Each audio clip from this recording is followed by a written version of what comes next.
Bonsoir à toutes et à tous, j'espère que tout le monde va bien, que vous êtes en forme et que vous avez passé une agréable semaine de trading. Avant de démarrer cette vidéo, comme d'habitude, le petit message d'avertissement qui stipule que le contenu de cette vidéo est à unique but pédagogique et informatif, il ne constitue en rien un conseil et que vous êtes seul responsable de vos investissements. Pour me suivre, vous avez trois possibilités. La première, c'est sur Twitter.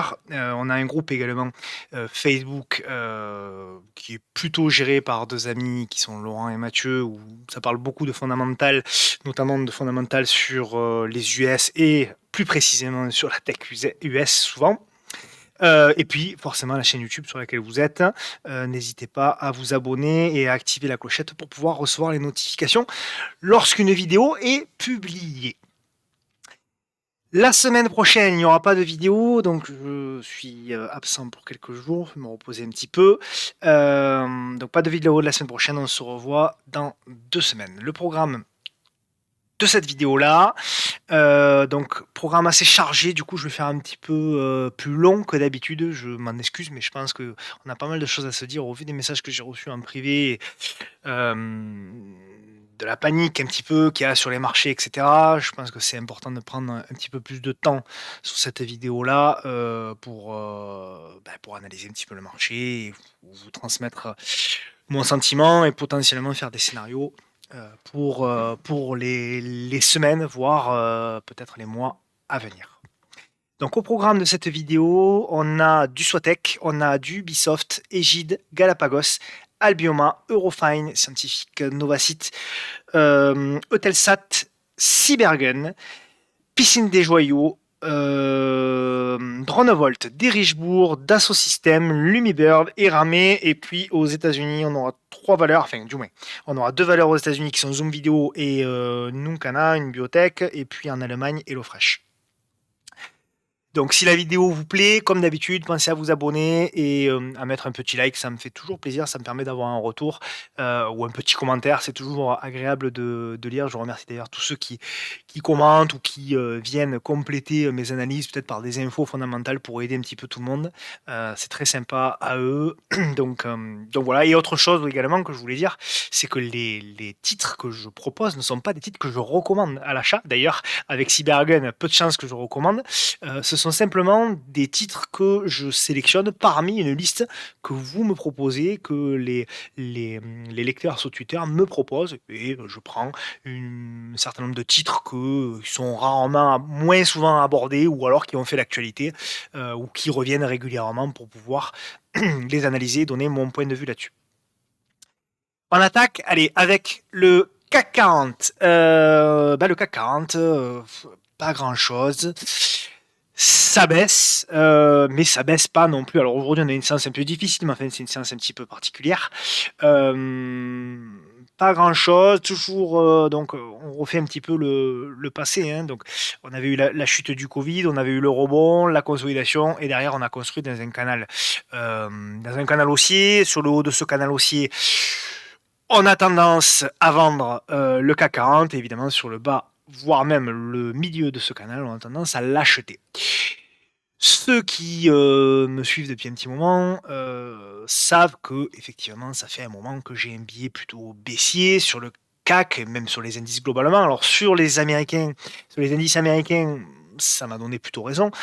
Sur le CAC 40, je dois bien avouer que pas vraiment, parce que le CAC 40 certes a baissé, mais voilà, sur les plus hauts, on a baissé que entre guillemets de 4%. Donc on peut pas dire que ce soit une baisse spectaculaire. Je m'attends encore un peu euh, à des replis un petit peu plus importants, du moins je l'espère. Ces replis-là, quels sont-ils? Il y a la première zone des 6900 que j'attends toujours, qui sera pour moi une première zone intéressante. Et après, j'ai un petit peu plus bas la très très belle zone ici des 6750, on va dire, et le bas de canal ensuite, les 6006, quelque chose comme ça.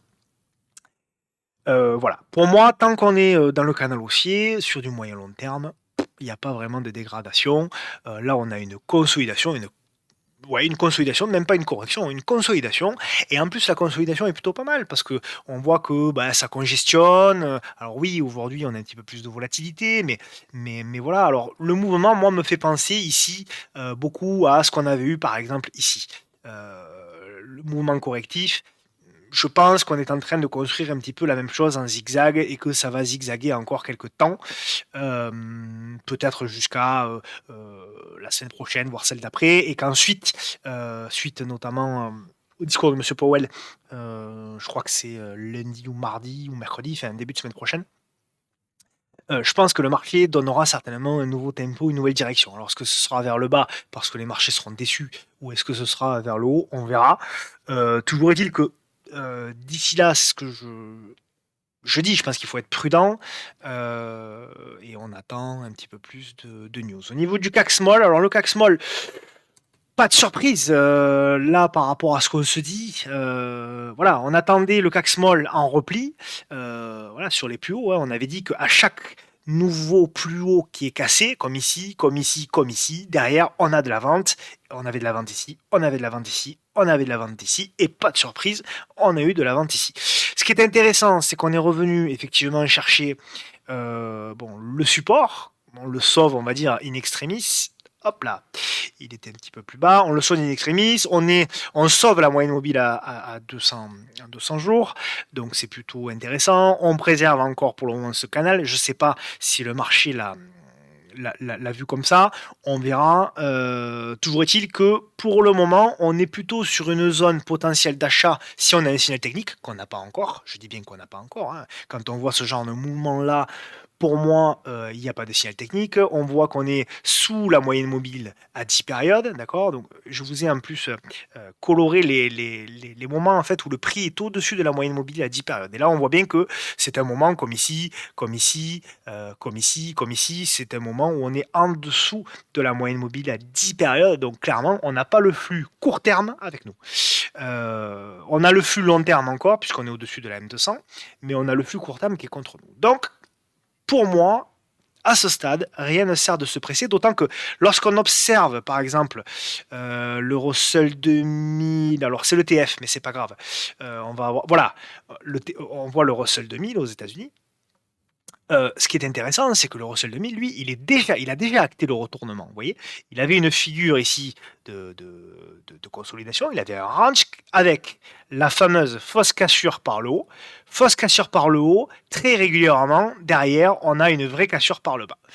Et c'est exactement ce que le Russell a fait. Donc pour moi, le Russell, lui, il n'est plus en consolidation, il est en correction. Donc cette correction, attention, hein, ça ne veut pas dire que ça y est, qu'il va revenir sur les plus bas, etc. Mais ça veut dire qu'il va falloir attendre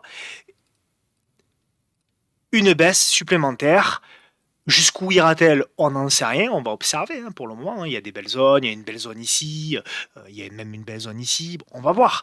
Mais en tout cas, pour l'heure, il faut rester en dehors des petites valeurs, clairement, même des grosses d'ailleurs.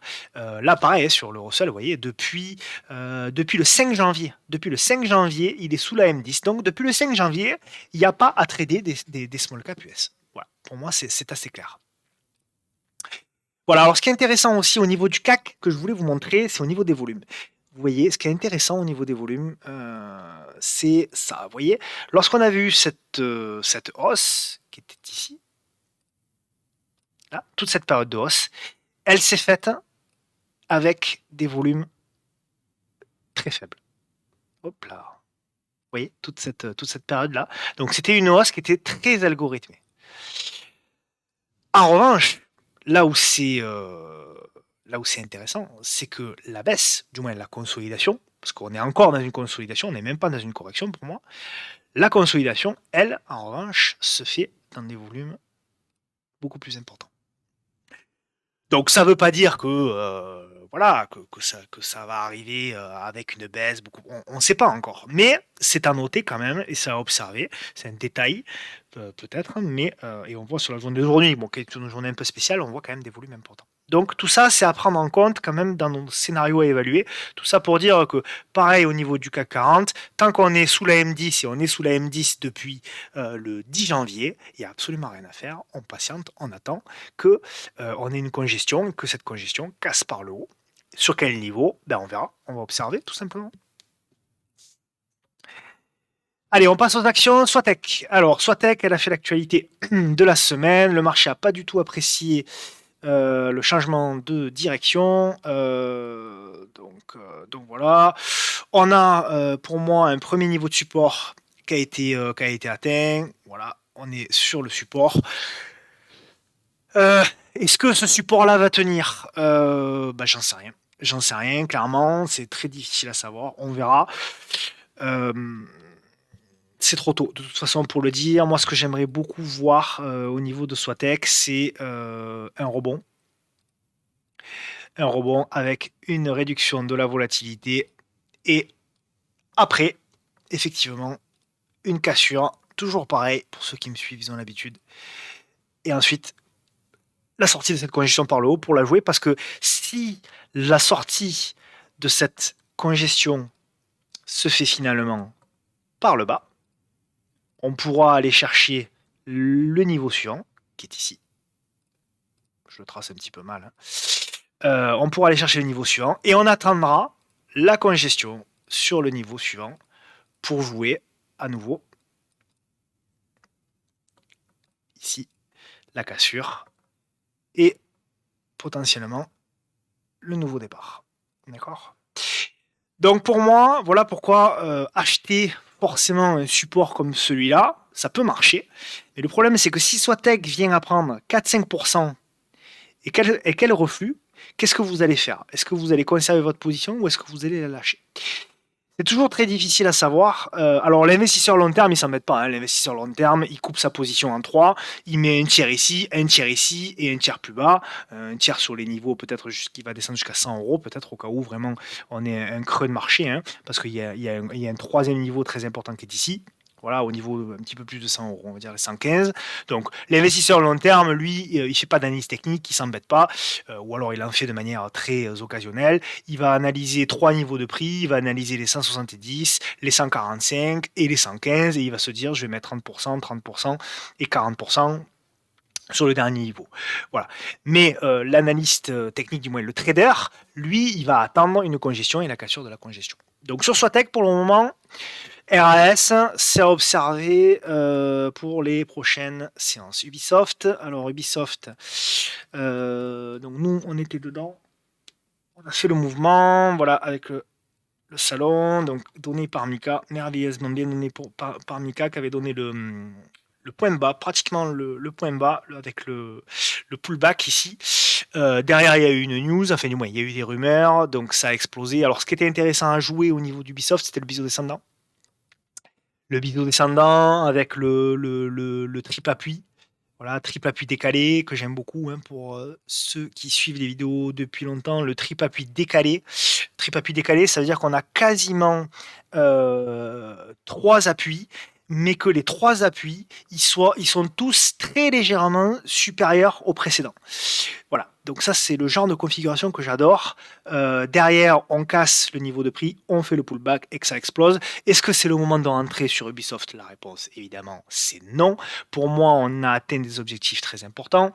Voilà, on avait un objectif pour moi qui était ici. Voilà, tout ce niveau de prix. Il a été atteint. Je m'attends potentiellement un reflux. Une fois qu'il y aura ce reflux, on verra les zones de prix. Potentiellement, on a par exemple ce niveau-là qui peut être intéressant, même un petit peu plus bas. Donc on verra. Pour le moment, il faut laisser construire. Il y a eu trop de volatilité sur Ubisoft. Si vous rentrez, vous pouvez vous exposer à un reflux important. Mais en tout cas, voilà, le premier mouvement est fait. Donc c'est un signal. Hein. Pour moi, c'est un signal de relance potentiellement moyen terme. Donc il faut attendre la construction. Là aussi, comme d'habitude, voilà, on va attendre la congestion, la réduction de la volatilité. Et lorsque cette réduction de la volatilité-là, alors ça peut durer plusieurs semaines, hein, ça peut durer un mois et demi, lorsque la réduction de cette volatilité-là cassera par le haut, à ce moment-là, en effet, on pourra tenter le coup et la relance d'Ubisoft pour aller chercher des niveaux de prix. À ce moment-là, on verra, on aura le temps d'en reparler, mais Mais voilà. Donc pour le moment, pour moi, le setup est passé. On n'a plus rien à faire au niveau d'Ubisoft. Égide, alors Égide, c'est un titre sympa. C'est un petit titre, attention. C'est un petit titre, Égide. Donc là, pareil, c'est pas très liquide, hein. Vous voyez, là, on a en moyenne, on a ouais, 100 000 euros, 140 000 euros. Donc ça fait vraiment léger. Attention à la taille de position. Maintenant, on avait une belle config avec une cassure d'oblique, avec le pullback, comme souvent, hein, le pullback très intéressant à jouer, avec, comme je le montre très régulièrement, vous le savez, le pullback sous la forme d'un biseau descendant avec une réduction de la volatilité. Ce biseau descendant avec la réduction de la volatilité est cassé par le haut, et derrière, ça entraîne un deuxième mouvement qui est très intéressant à jouer. Est-ce que c'est le moment de rentrer sur Égide? Pareil, la réponse, pour moi, c'est non. On a atteint un premier objectif. Il va falloir attendre le reflux sur des niveaux de prix avec une congestion. Il y a un niveau de prix ici, il y en a un niveau de prix même un chouïa plus bas, on verra. Pour le moment, pareil, je suis désolé, mais il faut attendre. Quand les mouvements sont faits, c'est trop tard. Il ne faut pas rentrer, on ne rentre pas sur des mouvements exponentiels. Alors, ça ne veut pas dire que, comme Ubisoft, hein, ça ne veut pas dire que Egil ne va pas continuer à monter. Pas du tout. J'ai pas du tout dit ça. Je dis juste que en termes de ratio gain-risque, je pense que le timing n'est plus bon. Voilà, tout simplement. Galapagos. Alors moi, Galapagos, j'en ai un petit peu. Alors Galapagos, c'est une biotech, hein, donc il faut faire attention à la taille de position. Alors c'est une grosse biotech, hein, Galapagos, mais le parcours. Alors c'était une biotech qui était vraiment exceptionnelle dans les années 2019 jusqu'au pic février 2020. Et puis voilà, il y a eu bon le crash Covid. Il y a eu un super rebond après le crash, et derrière, ça s'est écroulé. Donc c'est très baissier, hein, d'accord. Au niveau fondamental, c'est pas affreux. Par contre, au niveau fondamental, c'est pas affreux parce qu'il y a beaucoup de trésors. Mais voilà, ça reste de la biotech, ça reste soumis aux news, ça reste spéculatif. Maintenant qu'on a dit ça, techniquement, ce qui est intéressant, c'est que vous voyez, alors déjà, premièrement, on a la moyenne mobile à 200 jours qui est ici. On a vu que effectivement, on avait les cours qui étaient très éloignés de cette moyenne mobile à 200 jours, et une moyenne mobile de 100 jours qui s'est mis à accélérer à la baisse, d'accord. Et puis, au fur et à mesure que le temps passe, on voit que non seulement cette moyenne mobile à 200 jours est en train de s'aplatir petit à petit, est en train de s'arrondir, et que les cours, eux aussi, s'arrondissent, et que les cours, eux aussi, sont en train de se rapprocher lentement mais sûrement de cette moyenne mobile à 200 jours. Et de plus, ce qui est intéressant, c'est que on a, je zoome un petit peu maintenant, on a un biseau descendant. Ce biseau descendant, il a été cassé. On a fait à nouveau une espèce de double appui décalé ici, une tasse avec anse ici. Cette tasse avec anse, aujourd'hui, on la casse par le haut et on clôture pratiquement sur les plus hauts, donc à 1,12% dans un marché chaotique avec des volumes qui sont quand même pas affreux. D'accord. Donc, je ne suis pas en train de dire qu'il faut faire all-in lundi matin sur Galapagos. Pas du tout. Bien au contraire, puisque, comme je le répète souvent, les biotech, c'est un secteur particulier, soumis aux news, où clairement, sur une position, on peut perdre très facilement sur une news 10, 20, 30, 40, 50, 70% de sa position. Donc, le jouer Galapagos, pourquoi pas, mais voilà, avec un money management adapté, ça veut dire 1%, 2%, 3% de son capital sur une position comme ça, sans stop, parce que voilà, on sait qu'il peut y avoir de la volatilité, et on se dit que c'est la partie spéculative de son portefeuille. Voilà, mais en tout cas, la config, voilà, merci à celui qui l'a proposé, parce que, bon, moi, j'en parle pas sur Twitter, parce que les configurations de biotech, j'essaye d'éviter, parce que c'est tellement dangereux que voilà, mais moi, voilà, je suis actionnaire, en tout cas, pas beaucoup, mais un petit peu, de Galapagos. Albioma, alors Albioma, je l'ai loupé, elle était magnifique. Voilà, j'avais préparé le plan, mais je l'ai pas pris. Il y avait un petit peu comme Egide tout à l'heure, hein, toujours les mêmes configs, toujours les mêmes configs.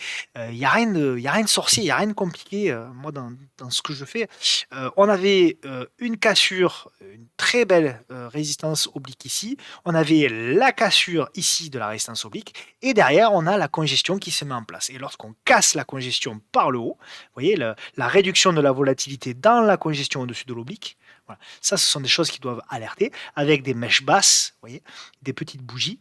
Tout ça, ce sont des choses qui doivent alerter. Tout ceci sous la moyenne mobile à 200 jours. Quand vous voyez qu'il y a une congestion qui dure, on va dire, entre 2 et 3 semaines, comme ici, et que derrière on la casse par le haut, c'est un signal d'achat. Voilà. Donc Albioma, très belle config. Là aussi, on a un titre qui finit vert dans une journée chaotique, donc c'est très positif. On clôture au-dessus de la moyenne mobile à 200. Donc pourquoi pas au niveau d'Albioma, jouer la relance, hein, après des mois et des mois, plus d'un an de baisse. Pourquoi pas jouer une config en retournement au niveau d'Albioma. C'est vraiment pas mal du tout. C'est le genre de configuration moi que j'adore. Encore une fois, pour ceux qui me suivent, c'est le genre de config que j'aime beaucoup. Pourquoi? Parce que, oui, parce que, on va le répéter, mais pourquoi j'aime ce genre de config? Parce que c'est des configurations qui permettent d'avoir des ratios gain-risque très importants. Donc on va avoir un stop par exemple sous la congestion, par exemple, hein. Alors, c'est des stops éloignés parce qu'Albioma, c'est nerveux, mais on va avoir un stop, par exemple, sous 33. Et puis derrière, on va viser des objectifs qui vont être beaucoup plus intéressants parce qu'on va viser, par exemple, on peut viser, par exemple, cet objectif-là, on peut viser, par exemple, cet objectif-là, on peut viser, par exemple, les plus hauts, etc. Donc, vous voyez, on a un risque ici qui va être potentiellement, alors si on attend un petit repli, c'est encore mieux, mais même si on n'attend pas, on va avoir un stop à 7%, un premier objectif qui va être à 15, un deuxième qui va être à 24, un troisième qui va être à 39. Donc ça veut dire que pour moi, si on prend ce genre de setup avec un super bonnet management X fois, on va avoir raison peut-être 35, 40, 45% du temps, mais en revanche, les 50, 55, 60%, pardon, moins, les 40, 45, 50% du temps où on va avoir raison, eh bien on va gagner 2 fois, 3 fois ce qu'on va perdre de l'autre côté. Donc, en termes de rentabilité, c'est intéressant. Eurofine Scientifique, pareil, alors c'est un titre que j'adore, hein, bien entendu, c'est un titre que j'aime beaucoup. Pour moi, on est au beau milieu d'une figure de consolidation. On est sur le bas de la figure. J'ai 3 zones. Alors la première que j'avais indiquée qu'on a atteint, j'en ai une deuxième qui est ici, j'ai une troisième qui est ici. Pour le moment, pareil, on est sous la moyenne mobile 10 périodes, donc il n'y a pas de signal, vous voyez, depuis le 3 janvier. Tous ceux qui essayent de faire buy the deep de Eurofine, ça c'est la grande mode maintenant sur Twitter, buy the deep, buy the deep, buy the deep. Bon, chacun fait comme il veut, hein, chacun y trouve son compte, bien évidemment. Moi, je préfère attendre des signaux de reprise tranquillement, de laisser Eurofine scientifique consolider. Et puis, effectivement, je n'aurai pas le point le plus bas, hein, c'est pas grave, mais j'aurai au moins un premier signal acheteur au niveau d'Eurofine. Donc, on va attendre patiemment, on va attendre un signal, on va attendre un signal sympa de reprise et on commencera à s'intéresser au titre. Alors, le signal de reprise, ça peut être lundi, hein. Ça peut être lundi, hein, je dis pas le contraire. Mais pour le moment, au moment où on se parle, j'ai pas de signal sérieux de reprise en swing trading. Novacite. Alnov. Alnov, c'est pas terrible. Alnov, c'est pas terrible. Je l'avais pas vu un petit moment. Ouais, bon, ça, c'est pas la peine de le mettre. Je vais nettoyer un petit peu. Alors, Alnov, ce qui était intéressant, c'est que, vous voyez, on avait cette zone ici qui avait fait support, qui a été cassé à la baisse, résistance, cassé à la hausse. Derrière, on a eu le mouvement spéculatif, on a eu le rebond, ici avec la relance. Et là, par contre, ce qui est pas terrible du tout sur Alnov, c'est que on l'a cassé. Et là, on a fait la mèche haute dessus aujourd'hui. Donc, attention sur ce titre-là. Alors oui, il peut y avoir un nouveau variant, il peut y avoir plein de choses qui peuvent le relancer, mais là, techniquement, pour moi, c'est dégradé. Et là encore, regardez, la moyenne mobile 10, elle a été cassée le 29 décembre. Pour moi, depuis le 29 décembre, il n'y a absolument rien à faire sur Alnov. Voilà, tout simplement. Donc pour le moment, on attend. Si effectivement Alnov venait à repasser au-dessus de cette zone de résistance, à casser la moyenne mobile à 200, à casser, je vois une petite résistance voilà, oblique ici, etc., etc., on se réintéressera éventuellement à Alnov, même si je ne conseille pas trop, parce que j'aime pas trop ce titre-là, et puis c'est une biotech, mais au moins techniquement, on aura des arguments pour s'y réintéresser. Eutelsat, hop là, Eutelsat, alors pareil, hein, vous le savez, je m'y intéresse depuis un petit moment, Eutelsat, moi Eutelsat, je m'y intéressais quand il y avait eu ici le retour, donc j'avais identifié, je l'avais partagé sur Twitter, donc on avait une config qui était comme ceci, euh, en, euh, en triangle, on va dire, un triangle ascendant. On avait ici la zone de résistance qui a été ici encore résistance, qui a été gapée à la hausse suite à la rumeur d'OPA. Puis ensuite, on a eu le trou de dividende et puis derrière la chute et on est revenu s'y appuyer dessus. On a fait le rebond et le signal qui était très intéressant à jouer, c'était potentiellement. Alors il y avait deux signaux pour moi potentiellement à acheter. Il y avait intéressant, oui, à acheter. Il y avait le signal au-dessus ici. Pour moi, c'était un breakout à jouer avec un stop qui était sous le dernier plus bas. Donc potentiellement on était toujours dedans. Et le deuxième, c'était ce breakout ici, qui était à jouer. Donc est-ce que c'est le moment de rentrer sur Eutelsat? Pour ceux qui n'en ont pas, la réponse c'est non. Par contre, ce qui peut être très intéressant à jouer, c'est s'il y a un repli. Alors là, je vois qu'on fait une espèce d'étoile du soir, donc ça peut être intéressant. Il peut y avoir un repli sur ces zones ici pour jouer potentiellement la relance et pourquoi pas le comblement du gap de dividende qui a été inscrit le 16 novembre. Cybergun. Cybergun. Alors, Cybergun, je la montre parce que voilà, vous connaissez mon avis, je pense qu'il faut tout montrer et je pense que,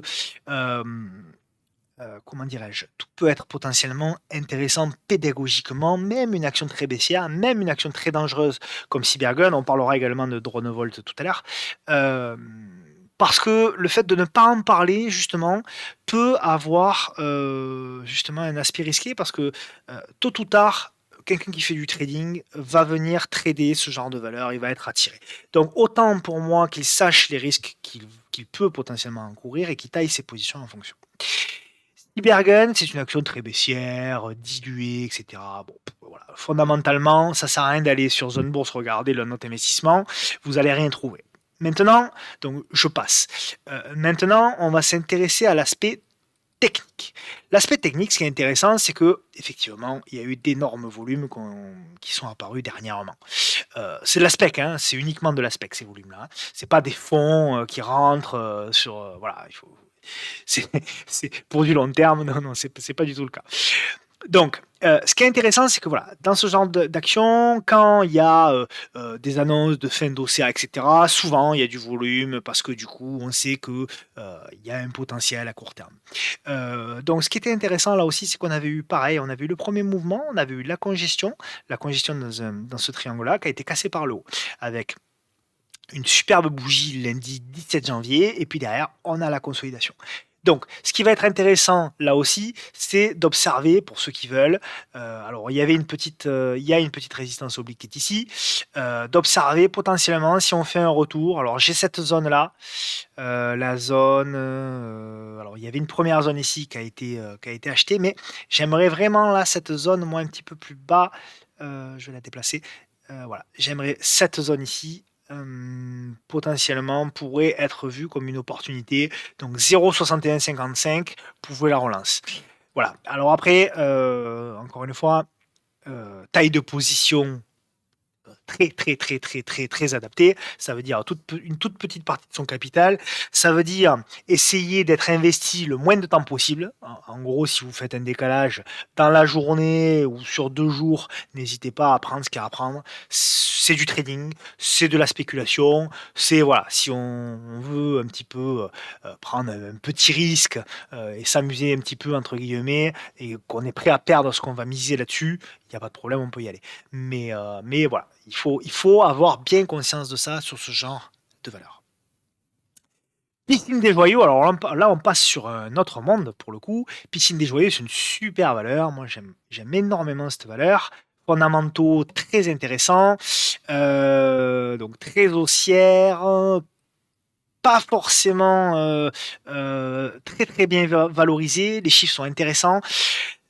On a une tendance haussière. On avait ici une consolidation dans un biseau descendant. Ce biseau descendant a été cassé à la hausse. Et derrière, on a le premier mouvement qui s'est fait. Ce mouvement est vendu, forcément un petit peu difficile. On a ce support oblique. Alors, je ne sais pas si le marché en tiendra compte, on verra. Et on a toute cette zone de prix qui est, allez, on va dire, pour prendre un sens un peu large, toute cette zone de prix-là. Voilà.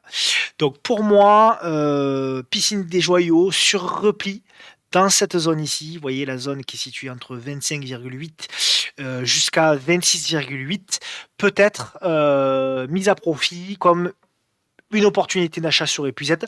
Ceux qui préfèrent acheter sur un signal technique vont tracer une résistance oblique comme ici. Et vont se dire, par exemple, voilà, moi, je vais laisser Piscine des Joyaux corriger et lorsqu'on cassera la résistance oblique, je tenterai ma chance. Voilà, alors c'est pas très liquide. Vous voyez, il y a en moyenne 130 000 euros échangés. Donc attention là aussi à la taille de position. Par contre, fondamentalement, c'est un super titre, hein. Et je pense que, sauf si le marché panique, je pense on ira tôt ou tard faire de nouveau plus haut sur ce titre-là. Ensuite, on retourne sur de la spec avec DroneVolt. DroneVolt, alors, ce qui est intéressant, je vous le montre techniquement, alors c'est très baissier, hein, depuis, on l'avait montré il y a quelques temps, on l'avait montré par là, je crois, au mois de septembre, et on avait dit qu'il n'y avait rien à faire, et effectivement, il n'y avait rien à faire.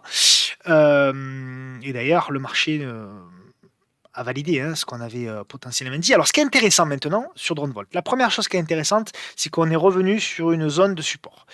Vous voyez, toute cette zone-là, voilà. Toute cette zone ici, c'est une zone de support. D'accord. Alors, zone de support, ça ne veut pas dire que c'est le point bas et que derrière, ça va rebondir jusqu'à la TH. Ça ne veut pas du tout dire ça. Mais ça veut dire que quand on arrive sur une zone de support, quand même, il faut observer ce que font les cours. Et ce qui est intéressant, c'est qu'au niveau des cours, effectivement, on a une mise en place d'une congestion et d'un range qui dure depuis le 13 décembre. Voilà. Donc, alors il y a de la volatilité, là aussi, il faut faire attention à la taille de position, on met une toute petite position et voilà. Il y a un gap ici à combler. Voilà. Donc, il y a possiblement ceux qui aiment jouer le risque, ceux qui aiment jouer, voilà, ceux qui aiment jouer un petit peu une petite partie de leur capital pour jouer le risque. Il y a deux possibilités de rentrer pour moi, hein. La première, c'est d'acheter le bas du range. La seconde, c'est jouer le breakout. Et l'objectif, c'est jouer le comblement du gap. Voilà. En gros, pour moi, les scénarios, mais là aussi, même si, comment dirais-je, même si vous arrivez à faire un décalage très rapidement sans combler le gap en objectif, n'hésitez pas à prendre ce qu'il y a à prendre parce que là aussi on est sur un titre, en termes Fonda. Alors Fonda, les chiffres sont pas bons, mais ils sont pas du tout catastrophiques. J'ai trouvé qu'ils n'étaient pas du tout catastrophiques, en tout cas.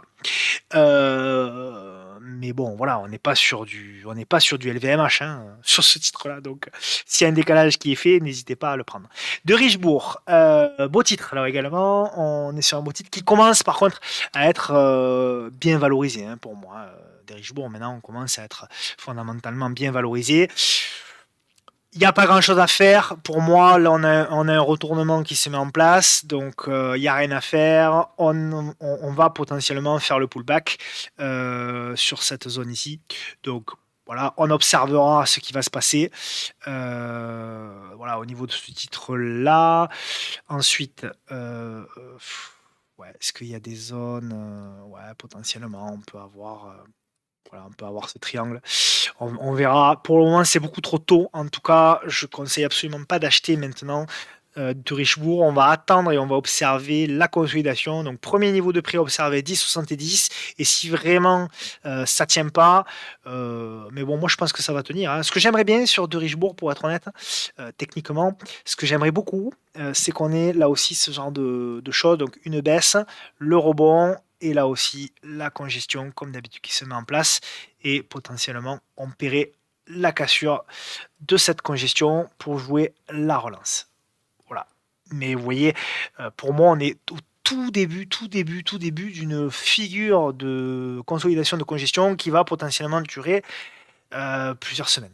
Donc, pour moi, à part de l'observation, il n'y a rien à faire sur de Richebourg. Dassault Systèmes. Alors, Dassault Systèmes, elle est bien, elle est belle. Elle est dans un canal haussier. Voilà. Donc vous voyez ce canal aussi hein, qui avait fait hop ici support, hop on a intégré, on a fait résistance, support, support, support, support, support, support. Et là, en effet, on est je vais enlever ça parce que du coup ça gêne un petit peu. On est aussi sur un support. On est pour moi un petit peu comme du Eurofine, comme du Sartorius, comme toutes ces valeurs-là qui ont beaucoup augmenté en 2021, même du Hermès. On est potentiellement dans un début de figure et on va avoir droit à du zigzag. Alors oui, effectivement, on a une congestion qui est pas mal, donc on peut tenter l'achat au-dessus de 46,30 par exemple, pour vouer la relance sur le haut de la résistance oblique, hein, pourquoi pas, ça peut être faisable.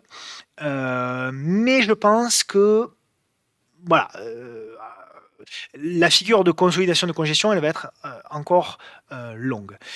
Par contre, en effet, si vous voyez que la semaine prochaine, les marchés se relancent, pourquoi pas acheter au-dessus de 46,30 avec une invalidation voyez, par exemple, sous les 44,60 et comme objectif, vous pourrez viser, bon là je vois que il y a un petit gap ici, hein, un premier objectif, donc on pourrait viser potentiellement, allez, l'entrée du gap, voire même la fermeture, donc les 49 et les 50, et le haut de la résistance. Et si ça passe pas, bah, ma foi, vous aurez déjà fait un bon petit gain intéressant. Et si ça passe, si vraiment les marchés se relancent, ce qui est tout à fait possible, puisque je rappelle hein, qu'au niveau de la saisonnalité, février est un des meilleurs mois en bourse. Hein, donc, je ne serais pas surpris qu'après un discours positif de M. Powell, la tech se relance et que Dassault Systèmes en profite. Donc, pourquoi pas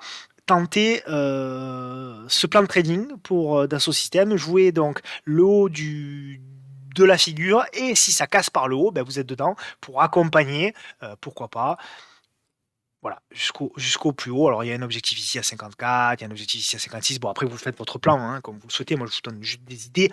Mais effectivement, vous voyez, on a un ratio gain-risque là aussi qui est très très très très important sur un titre qui fondamentalement là pour le coup est très bon, qui est liquide, etc., etc., etc. Lumibird. Alors Lumibird, j'en avais parlé il y a quelques semaines sur le haut du canal en disant que c'était pas une opportunité. Voilà, donc on était, hop, je dézoome. Là j'ai un canal haussier, donc j'en avais parlé. Pardon, je fais un peu le hop. Haut de canal vendu, haut de canal vendu, vendu, vendu, vendu et vendu. Donc moi j'en avais parlé qu'on était par là et j'avais dit attention, c'est pas une opportunité d'achat. L'opportunité d'achat, elle arrivera si on arrive par là et on voit que en effet il y a eu un reflux. Et là aussi, on est sous la moyenne mobile 10. Regardez un petit peu comme elle capte les cours, c'est magnifique. On me demande souvent hein, pourquoi tu utilises la moyenne mobile 10, etc. Parce que, encore une fois, je trouve que c'est la plus équilibrée des moyennes mobiles courtes. Je la trouve beaucoup plus équilibrée que la 7. Alors oui, elle est un petit peu moins réactive, etc. Mais je trouve qu'elle donne moins de faux signaux. Et je trouve que souvent elle est pertinente. Donc voilà. Donc pour le moment, on attend. Pas de signal d'achat. Effectivement, on revient sur une première zone. Il y en a une qui m'intéresserait beaucoup plus, qui est la zone donc sur le bas de canal, voire un petit débordement avec la moyenne mobile ici à 200 jours. Donc toute cette zone, la zone de 19,40 jusqu'à 20 euros, chiffre rond en plus important. Donc toute cette zone-là peut être une zone, si vous voyez un signal se déclencher, qui peut être mise à profit avec un stop très court pour aller chercher de nouveau plus haut. Fondamentalement, c'est intéressant, l'Umibird. Et puis sur les titres français, on va faire la conclusion de Eramé. Alors, pour ceux qui me suivent, Eramé, j'en parle depuis un petit moment, semaine après semaine. J'en ai parlé lorsqu'on était, souvenez-vous, ici. Il y avait une congestion, donc j'avais dit attention, si ça casse par le haut, ça peut accélérer. On a cassé par le haut. Lorsqu'on a cassé par le haut, donc c'était vendredi 7 janvier, donc c'était la semaine dernière, je crois, où j'avais dit on peut avoir un pullback sur cette zone-là pour ceux qui ont loupé le train pour pouvoir acheter la valeur et jouer la relance. Et c'est très exactement, vous reprenez la vidéo de la semaine dernière, tout est publié. J'efface pas ni mes tweets ni mes vidéos, donc vous reprenez ce qui avait été dit la semaine dernière. On avait dit qu'effectivement, s'il y avait un pullback et que derrière on avait une cassure de ce pullback, donc en unité petite, là aussi, si on se met en unité par exemple 4 heures ou 1 heure, etc., il y avait une petite congestion ici et derrière on a eu la relance. Voilà. Est-ce que c'est le moment de rentrer sur les ramés? La réponse maintenant, c'est non. C'est terminé. Les gens me demandent, c'est toujours marrant parce que du coup, on me demande d'analyser Ramé maintenant, mais c'est trop tard. C'est trop tard maintenant. Le mouvement est fait et quand c'est comme ça, c'est terminé. Les objectifs ont été atteints, voilà, même plus qu'atteints, puisque pour moi, un objectif, c'était de casser les plus hauts. On l'a atteint, on l'a vraiment bien dépassé. Là, pour moi, on fait une figure en plus de retournement.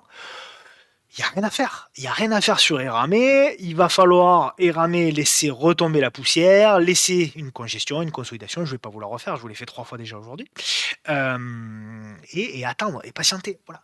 Là, maintenant, c'est terminé. Alors, ça ne veut pas dire qu'Hermès peut repartir. Dès lundi, peut repartir à la hausse, etc. Je n'ai pas dit qu'Hermès allait forcément baisser. Je dis et j'affirme que désormais, le ratio gain-risque, il est extrêmement défavorable. Là, ici, dans la congestion, on avait à la cassure ici des 72-20 ou 72-30, on avait un ratio gain-risque très important. Vous voyez, on le voit à l'œil nu, la réduction de la volatilité, ici, elle était absolument superbe. Donc le mouvement, potentiellement, il était à prendre ici. Alors, on ne pourra pas me faire le procès de dire oui, mais tu analyses, tu l'analyses après coup, parce que pour le coup, je l'avais analysé en live. Donc, on pourra pas me faire ce procès-là en l'occurrence. Parce qu'en ce moment, sur Twitter, on fait des procès à tout le monde. Donc voilà. On passe aux actions étrangères avec HelloFresh. Alors, c'est en Allemagne, côté en Allemagne. Alors, je l'avais pas vu depuis un petit moment. HelloFresh, ouais, bah vous voyez là aussi l'analyse technique, tout son sens. Donc HelloFresh, on avait support cassé derrière. Derrière, c'est pas terrible. Alors ce qui est intéressant par contre au niveau de HelloFresh, c'est que on a une belle zone. Ouais, tout ça là, ouais, c'est très très belle zone de soutien. Donc très belle zone de soutien qui avait fait résistance, cassé, support et support. Donc intéressant au niveau de HelloFresh. Pourquoi pas? Pourquoi pas? On a une résistance oblique qui a été cassée, donc pourquoi pas? On passe au-dessus de la moyenne mobile à 10 jours. Ouais, intéressant. Bah là, vous voyez, par exemple, on pourrait élaborer un plan. Alors, vous voyez, il y a une petite résistance là. On va zoomer. Voilà. Il y a une petite résistance qui est ici, par exemple. On pourrait se dire, voilà, achat au-dessus de 60,46, stop loss sous le dernier creux. Et on va viser comme objectif, premier objectif, alors j'ai une zone, je vais dézoomer un petit peu, j'ai une zone ici de résistance, donc on va dire première zone ici, alors j'ai pas calculé le ratio, il doit pas être terrible. Donc à voir. J'ai une zone ici, donc premier objectif ici, mais je pense que cet objectif-là doit être potentiellement mieux pour avoir un meilleur ratio gain-risque. Et après, jouer le pullback sur l'ancien support oblique. Voilà. Donc si éventuellement ça passe, voilà le mouvement qu'on pourrait avoir. Voilà. Et alors par contre, ce qui serait vraiment intéressant, c'est une congestion ici. Voilà. Et là derrière, effectivement, la cassure de cette congestion pour jouer la relance et avoir un stop du coup beaucoup plus près sous la congestion. Voilà, vous avez compris l'idée. Je suis un peu en mini là, mais vous avez compris l'idée. Zoom, oula, celle-là, alors je l'ai beaucoup tradé en 2020, celle-ci. Waouh! Ouais, en effet. Ouais, comme beaucoup d'actions américaines, hein, beaucoup d'actions américaines. Très, très baissier, très, très baissier. Il y a rien à faire. Honnêtement, il y a rien à faire. Alors, ouais, il y a ce biseau là, ouais, ok. Ouais, il y a ce biseau. On peut tenter ce biseau. On peut tenter. Ceux qui aiment faire du trading, ils vont tenter ce biseau là. Voilà. Voilà. Si ce biseau casse par le haut, vous pouvez tenter une position au niveau de la SMA 10. On est en dessous, donc allez, trading, hein, là, en mode trading. J'ai pas regardé s'il y avait des supports intéressants. Il y a une zone de support là. Ouais, il y en a une aussi ici. Ouais. Il n'y a pas vraiment de support identifié fort. Donc au niveau de trading, donc là c'est du trading. Si vous voyez que potentiellement on casse la moyenne mobile 10, qu'on a un mouvement qui ressemble à ça, cassure de la mobile 10, pullback et derrière relance, vous pouvez tenter un achat ici avec un stop loss sous le dernier creux. Et après, ben, vous accompagnez la tendance tant qu'elle est viable. Vous accompagnez la tendance. Voilà. Mais voilà, c'est très très baissier. Hein. Je pense qu'il y a mieux à faire sur le marché en ce moment. Je pense qu'il y a mieux à faire. Mais en tout cas, ouais, sacrée correction. Combien on a perdu par rapport au plus haut? Waouh, 73%, ouais, d'accord. Chaud. Chaud, chaud. Ouais, bon, à l'image de beaucoup de valeurs US. Hein. Beaucoup de valeurs US. Nuncana, alors Nuncana c'est très spéculatif, biotech US très très très spéculative, regardez, hein, donc c'est très très baissier. Je vous la montre parce que quelqu'un me l'a demandé et j'en avais parlé sur Twitter sur l'aspect voilà, sur l'aspect spéculatif. Là aussi c'est un peu à l'image de Galapagos. Hein. Ce qui est intéressant c'est que vous voyez là on a aussi un titre qui est en train de faire, voilà on voit hein, des plus bas de plus en plus haut et on a une congestion qui se met en place un petit peu comme ça avait été le cas ici. Vous voyez, on a un petit peu le même genre de mouvement qui se met en place ici. Voilà. Donc, pour ceux qui veulent, ceux qui aiment jouer avec un petit peu de spéculation, voilà, on peut acheter potentiellement, alors soit dans la congestion, soit au-dessus des 2,94 pour jouer pour moi un mouvement spec qui pourrait être jusqu'à 3,41 et pourquoi pas jusqu'à 3,97, non, un petit peu plus bas. Cet objectif-là, 3,80. Un premier objectif, voilà. Ceux qui aiment un truc un peu nerveux, qui peut, voilà, ils peuvent potentiellement jouer du Nucana, mais encore une fois, taille très petite par rapport à son capital. Et en plus, il y avait une résistance oblique là. Tiens, je viens de la voir à l'instant. Voilà, qui était ici, qui a été cassée. On avait une sorte de triangle, voilà, qui était comme ça. Vous avez compris l'idée. Voilà, donc c'est terminé pour cette semaine. Donc, je le répète, plusieurs choses. Première chose, donc il n'y a pas de vidéo la semaine prochaine, donc on se revoit entre guillemets dans 10-15 jours via Twitter et via les vidéos hebdo. Euh, donc toujours pareil, soyez prudents sur les marchés, faites gaffe, taille de position à adapter sur les titres spéculatifs. Euh, Essayez de favoriser des actions liquides, ne tombez pas dans le FOMO, hein, le marché ne part pas en ligne droite, etc. etc. C'est vrai qu'on revient sur des zones très intéressantes, mais potentiellement, sans signal, on peut aller encore plus bas. Hein. Donc voilà, on essaye d'agir avec calme, on essaye voilà, de se dire que, notamment sur le CAC, effectivement, il y a eu une correction, mais cette correction-là, elle est peut-être pas terminée. Donc là aussi, les opportunités d'achat qui sont grandes aujourd'hui peuvent être encore plus grandes demain. Donc, pas de faux mots, on fait gaffe, on est prudent. Et puis voilà, et puis c'est tout. Merci encore pour vos nombreux likes, pour vos nombreux commentaires, partages, etc. que je lis toujours avec euh, beaucoup de sympathie. Je vous dis à dans 15 jours. Et puis portez-vous bien, reposez-vous bien ce week-end. À bientôt. Ciao, ciao les amis.